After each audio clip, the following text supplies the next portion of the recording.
Tropical মেডিসিনে দাদাগিরি কাঞ্চন প্রসঙ্গে এবার মুখ্যমন্ত্রীর কাছে বড় দাবি চিকিৎসক সংগঠনের। সরকারি হাসপাতালে গিয়ে চিকিৎসককে হুমকি, বদলি করে দেব তোকে। স্কুল অব ট্রপিক্যাল মেডিসিনে গিয়ে বিধায়ক অভিনেতা কাঞ্চন মল্লিকের দাদাগিরির অভিযোগ। বুধবার থেকেই এই ঘটনা চাঞ্চল্য ছড়িয়েছে শহরে। অভিযোগ অস্বীকার করেছেন কাঞ্চন, স্বামীর সমর্থনে মুখ খুলেছেন শ্রীময়ীও। এদিকে ট্রপিক্যাল মেডিসিনের ডিরেক্টরকে চিঠি দিয়েছে ওয়েস্ট বেঙ্গল ডক্টর ফোরাম। এবার মুখ্যমন্ত্রী মমতা বন্দ্যোপাধ্যায়ের দ্বারস্থ হন চিকিৎসক সংগঠন। বুধবার শাশুড়িকে ডাক্তার দেখাতে স্কুল অব ট্রপিক্যাল মেডিসিনে যান কাঞ্চন। আউটডোরে তখন রোগীদের ভিড়। প্রত্যক্ষদর্শীরা জানিয়েছেন, কর্তব্যরত চিকিৎসক বিধায়ককে একটু অপেক্ষা করুন বলেন।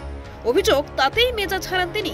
চিকিৎসকের সঙ্গে দুর্ব্যবহার করেন বলে অভিযোগ। এই ঘটনায় এবার তৃণমূল বিধায়ক কাঞ্চন মল্লিকের বিরুদ্ধে মুখ্যমন্ত্রীর কাছে ইমেল করে অভিযোগ জানালো চিকিৎসক সংগঠন association of health service doctors. চিকিৎসক সংগঠনের দাবি, তৃণমূল বিধায়ককে তার ব্যবহারের জন্য জনসমক্ষে ক্ষমা চাইতে হবে, আইনত ব্যবস্থা নিতে হবে, তৃণমূল বিধায়কের বিরুদ্ধে দৃষ্টান্তমূলক শাস্তি দিতে হবে, যাতে কোনো জনপ্রতিনিধি এই ধরনের ব্যবহার না করতে পারে চিকিৎসকদের সঙ্গে।